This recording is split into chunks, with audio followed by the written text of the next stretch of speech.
1986년 4월 25일 밤, 프리피아트 마을 사람들은 아무 일도 모른 채 평온히 잠자리에 들었다.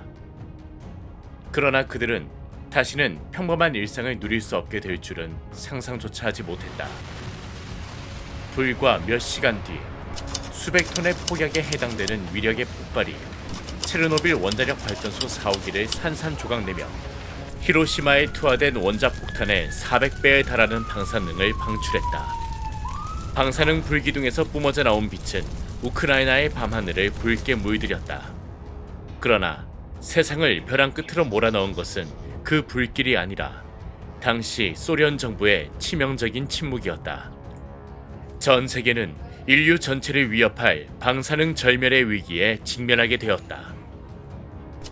이것은 단순한 기술적 실수였을까? 아니면 이미 치밀하게 계산된 정치적 폭탄이었을까? 지금 안전벨트를 매라. 당신은 곧 체르노빌 원전 참사라는 악몽 속으로 들어가게 될 것이다. 우크라이나 북부 프리피아트에 위치한 체르노빌 원자력 발전소는 1970년대 초반 소련 지도부가 핀란드만에서 카스피해까지 뻗어있는 거대한 에너지 네트워크를 구상하며 탄생했다. 투자 규모는 무려 4억 루블에 달했다.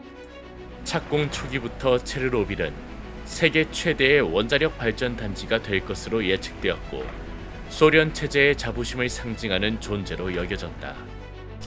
1983년 초 키예프에서 100km 이상 떨어진 초원과 늪지 위에 4기의 RBMK 원자로가 완공되어 가동을 시작했다. RBMK는 2세대 원자로로서 서방의 어떤 원자로보다도 높은 출력을 자랑했다. 각 원자로는 1000메가와트의 전력을 생산할 수 있었고 이는 소련 내 100만 가구 이상이 동시에 사용할 수 있는 규모였다. 그날 밤 1, 2, 3호기는 최대 출력으로 돌아가고 있었으나 4호기에서는 안전실험을 준비하기 위해 출력이 줄어들고 있었다. 이들은 만약 정전이 발생할 경우 예비 발전기가 가동되기 전까지 원자로에서 남는 전력이 냉각 시스템을 유지하는 데 충분한지 확인하고자 했다. 그러나 문제는 당시 발전소의 수석 엔지니어가 상부에 어떠한 보고도 하지 않은 채 이 실험을 승인했다는 점이다. 절대적으로 안전하다고 여겨지던 시설에도 심각한 취약점이 숨어 있었던 것이다. RBMK 원자로는 제작된 모든 원자로 중에서 가장 큰 양의 공급 개수를 가지고 있었다. 쉽게 말하면 낮은 출력 상태에서 원자로의 핵 분열이 불안정해지거나 제어 불능 상태로 빠질 수 있다는 뜻이었다. 하지만 소련 원자력 안전 당국과 설계 기관인 NIKIET는 이 사실을 묵살했다. 이들은 설계 결함과 인력의 질적 한계를 은폐했다. 이는 사실상 언제든 폭발할 수 있는 시한폭탄을 만들어 놓고 절대 폭발하지 않을 것이라는 허황된 약속을 내세운 것과 다름없었다. 4호기에서 노동자들은 전력을 3200메가와트에서 700메가와트까지 줄이라는 지시를 받았다. 이때부터 치명적인 실수가 이어졌다. 오전 0시 30분경 계기판에는 출력이 불시에 30메가와트까지 떨어졌다고 표시되었다. 생산 전력이 예상보다 턱없이 낮아진 것이다. 이에 아나톨리 다틸로프 부수석 엔지니어, 즉 14년간 소련 극동 해군 원자력 발전소에서 근무한 경험이 있는 그는 작업자들에게 일부 제어봉을 빼내어 반응 속도를 높이라고 지시했다. 그러나 그렇게 한 뒤에도 출력은 200메가와트에 불과했다. 새벽 1시, 다틸로프는 다시 제어봉을 더 빼내라는 명령을 내렸다. 원자로에는 원래 211개의 제어봉이 있어야 했지만 당시에는 단 7개만 남아있었다. 이는 안전 규정을 심각하게 위반하는 행위였다. 규정에는 제어봉이 최소 15개 이상 삽입되어 있어야 한다고 명시되어 있었기 때문이다. 그 순간 출력은 폭발적으로 상승하기 시작했다. 핵 반응 속도는 기하급수적으로 빨라졌고 노심에 남아있던 물은 순식간에 수증기로 바뀌어 냉각이 불가능해졌다. 구조물의 덮개가 흔들리며 충격파가 건물 전체로 퍼졌다. 작업자들은 긴급 정지 명령을 실행해야 한다는 사실을 깨달았다. 4월 26일 새벽 1시 23분, 반장 사샤 아키모프는 SCRAM AG5 버튼을 누르라고 지시했다. 이 버튼을 누르면 제어봉이 원자로에 다시 삽입되어 반응이 느려지게 된다. 그러나 오래전부터 존재했던 설계 결함 때문에 제어봉이 삽입되는 순간 출력은 오히려 폭증하여 33,000메가와트에 도달했는데 이는 정상치의 10배였다. 긴급 버튼이 눌린 지 몇 초 만에 작은 폭발이 발생했다. 사오기 노심은 2-3초 만에 녹아내렸고 그 직후 첫 번째 폭발보다 훨씬 강력한 두 번째 폭발이 이어졌다. 그 위력은 TNT 225톤에 해당하는 규모로 추정된다. 무게 약 1000톤에 달하는 덮개가 공중으로 날아올랐다. 2명의 노동자가 즉시 사망했다. 전체 흑연의 약 25%와 과열된 연료 채널 물질이 폭발로 인해 외부로 튀어나갔다. 당시의 부패와 부실 공사로 인해 원자로는 부분적인 차폐병만 갖춘 상태였다. 첫 번째 폭발이 일어난 지 몇 분 만에 중앙 제어실의 방사능 측정 장치인 가이거 계수기는 3.6 렌트겐에서 멈춰버렸는데 이는 일시적으로 안전하다고 여겨지는 수치였다. 새벽 1시 25분 화재 경보가 울렸다. 체르노빌과 프리피아트에서 소방대가 긴급 출동했다. 폭발 7분 후 첫 번째 소방대가 현장에 도착했다. 블라드미르 프라빅 중위가 지휘하는 28명의 소방관은 물로 불길을 진압하기 시작했다. 곧이어 다른 소방대들도 도착했다. 총지휘는 텔랴트니코프 장군이 맡았다. 총 69명과 장비 14대가 동원되었다. 그들은 모두 이것이 단순한 화재라고 생각했고 치명적인 방사능에 대해서는 전혀 의심하지 않았다. 따라서 방호 장비나 산소 마스크는 갖추지 못한 채 단지 장갑과 안전모 그리고 해진 천 조각들만 가지고 있었다. 새벽 2시 30분 발전소 소장 브류하노프는 관련 부서 전원을 본관 지하 대피소에 소집했다. 그는 우선 암호화된 메시지를 에너지부로 보내 방사능 사고라고 보고했고 이어서 수도와 지방 당국에 상황을 알렸다. 이후 수석 엔지니어 니콜라이 포민의 지원을 받아 작업자들에게 냉각수 공급을 유지 복구하라고 지시했다. 그러나 그는 원자로가 이미 파괴된 사실을 알지 못했다. 이는 전혀 의미 없는 조치였다. 더 분노스러운 것은 한 직원이 찾아와 군용 계측기가 시간당 200렌트겐의 최대치를 기록했다고 보고했음에도 브리와노프는 이를 믿지 않고 정부가 불량 장비를 공급한 것이라 치부했다는 점이다. 심지어 새벽 3시가 되자 브니와로프는 모스크바에 있는 공산당 핵 문제 담당 관료 블라드미르 마린에게 연락해 상황은 통제되고 있다고 보고했다. 회의에 참석한 이들 역시 모든 것이 안전하다고 의견을 모았다. 도시를 봉쇄하고 전화선을 차단해 허위 정보가 퍼지는 것을 막기로 했다. 그러나 그들의 판단은 완전히 잘못되었다. 밖에서는 이미 여러 소방관들이 화상을 입거나 구토 증상을 보이고 있었다. 모스크바로 후송된 13명 가운데 11명이 사망했는데 그 중에는 프라빅 중위와 텔랴트니코프 장군도 포함되어 있었다. 방사능은 너무 강력해서 프라빅의 눈동자가 갈색에서 파란색으로 변할 정도였다. 새벽 4시, 수시간에 걸친 사투 끝에 불길은 국소화되었고 오전 6시에는 완전히 진화되었다. 그러나 주변 주민들은 자신들을 위협하는 실질적인 위험을 전혀 알지 못했다. 원자력 발전소에서 나온 방사능은 그들이 먹는 음식, 마시는 물, 학교, 공원, 심지어 난방을 위해 땔감을 태우던 숲속까지 스며들었다. 이내 비정상적인 증상이 나타나기 시작했고 병원은 환자로 가득 차며 상황은 갈수록 악화되었다. 4월 26일 저녁 발레리 레가토프, 쿠르차토프 원자력 연구소 부소장, 보리스 셰르비나, 강요회의 부의장, 체르노빌 참사 수습 책임자 및 다수의 전문가들로 구성된 사고조사위원회가 현장에 도착했다. 그제서야 전 세계적인 위협의 실체가 드러났다. 실제 방사능 수치는 무려 15,000렌트겐에 달했는데 이는 상상을 초월하는 수치였다. 다음날 오후 2시 사고 발생 36시간 후 긴급 대피 명령이 내려졌다. 11만 5천 명의 주민들이 고향을 떠나야 했고 활기를 띠던 도시는 순식간에 폐허로 변했다. 당시 냉전은 극도로 긴장된 상황이었고 소련 정부는 이번 사건을 은폐하려 했다. 체르노빌에서 무슨 일이 벌어지고 있는지 전 세계가 알게 되는 것을 원치 않았다. 그러나 참사의 파급력은 너무나 심각했다. 제2차 세계대전 당시 히로시마와 나가사키에 투하된 원자폭탄과 달리 이번 폭발은 방사성 물질을 대량으로 퍼뜨리는 강력한 더러운 폭탄과 같았다. 불타는 원자로 건물에서 뿜어져 나온 방사성 구름은 주로 요오드와 세슘을 포함해 유럽 하늘 전역으로 흩어졌다. 방사능 낙지는 벨라루스와 스웨덴까지 확산되었다. 스웨덴의 감시소는 비정상적으로 높은 방사능 수치를 감지했고 바람의 방향을 분석해 그 출처를 추적하기 시작했다. 결국 스웨덴은 소련 정부가 4월 28일 재앙을 공식 발표하도록 압박했고 이는 전 세계를 충격에 빠뜨렸다. 체르노빌의 불길은 잡혔지만 그 열기와 방사능은 여전히 강하게 퍼져나가고 있었다. 원자로의 받침대에는 금이 가기 시작했고 원자로 아래에 있는 물탱크는 방사능으로 가득 차고 있었다. 만약 그 물이 증발해 위로 치솟는다면 세 번째 폭발이 일어날 수 있었다.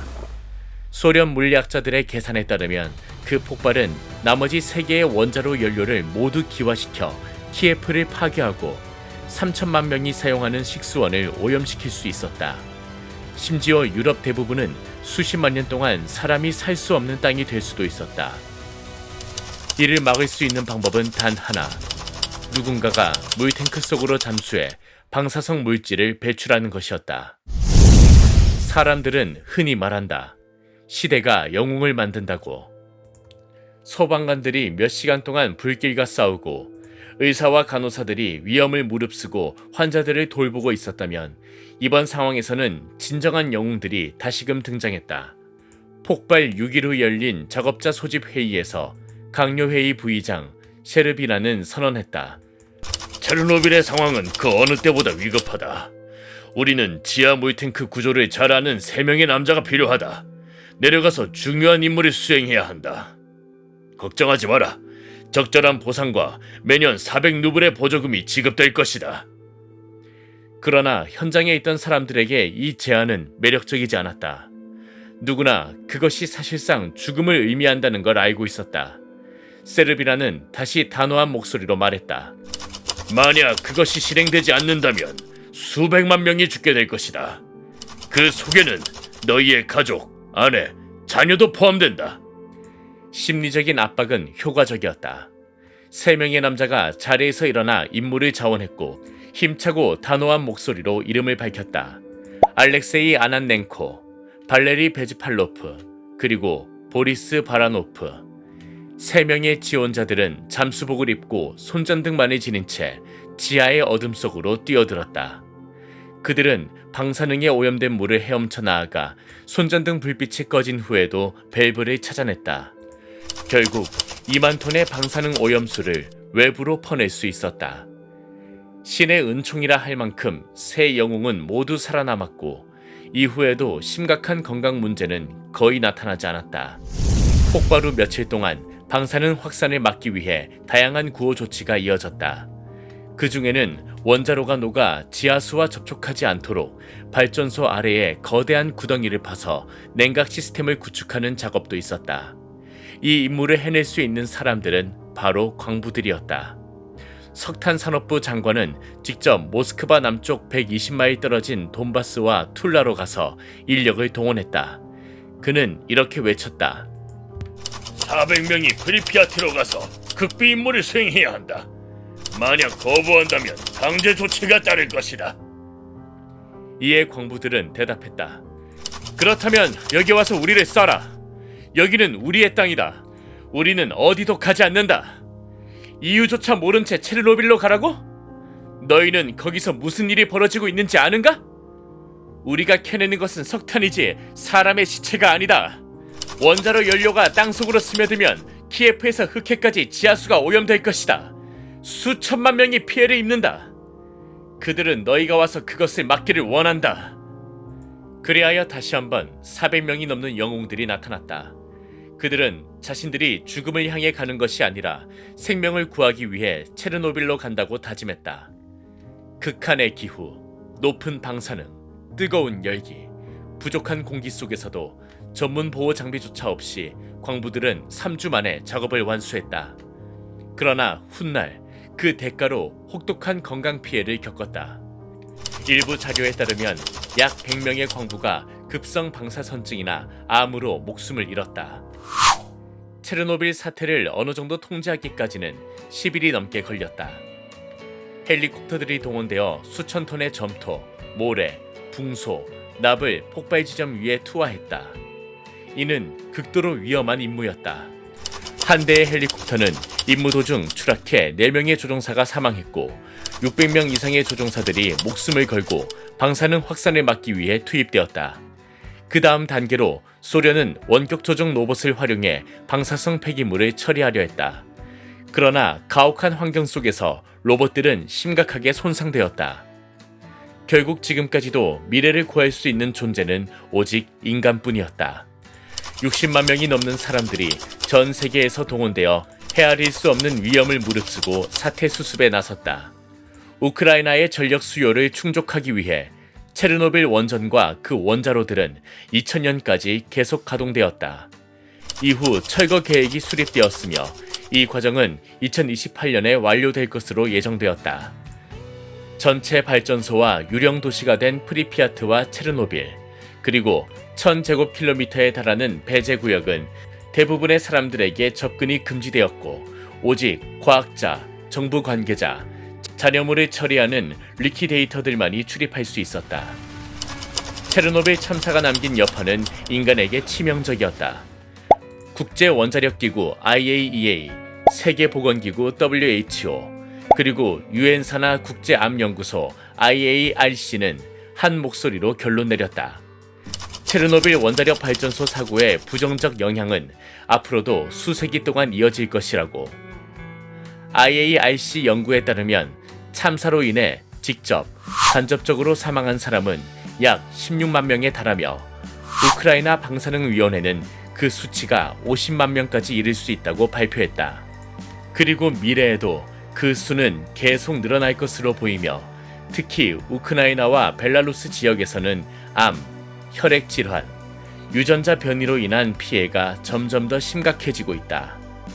환경에도 막대한 영향을 미쳤다. 방사능이 유출된 직후 발전소 반경 30km 이내의 땅은 완전히 버려졌다. 인간이 떠난 자리에는 자연이 되찾아 들어왔다. 늑대, 사슴, 스라소니, 독수리, 멧돼지와 같은 대형 동물들이 다시 출현했다. 학자들은 방사능이 유전자 변이와 기형을 유발할 수 있다고 믿고 있다. 미국 원자력 규제위원회 NRC에 따르면 손상된 원자로는 급히 콘크리트 관 속에 봉인되어 남은 방사능을 가두려 했다. 그러나 이 사르코파고스의 장기적 효과를 두고 과학계에서는 지금도 논쟁이 이어지고 있다. 2011년 우크라이나는 배제 구역을 개방해 세계 최대 핵재앙의 현장을 직접 목격하고자 하는 관광지로 바꾸었다. 1986년 4월 26일 발생한 사건을 두고 매우 어두운 해석도 제기되었다. 체르노빌 원전 폭발은 결과적으로 우크라이나가 소련에서 이탈하는 계기가 되었다. 2013년 우크라이나와 유럽 사회는 충격에 빠졌다. 저명한 우크라이나 핵물리학자 니콜라이 카르판 교수가 체르노빌 사고의 미스터리라는 103쪽 분량의 책을 출간하며 체르노빌 참사가 의도적으로 조작된 것이라고 폭로했기 때문이다.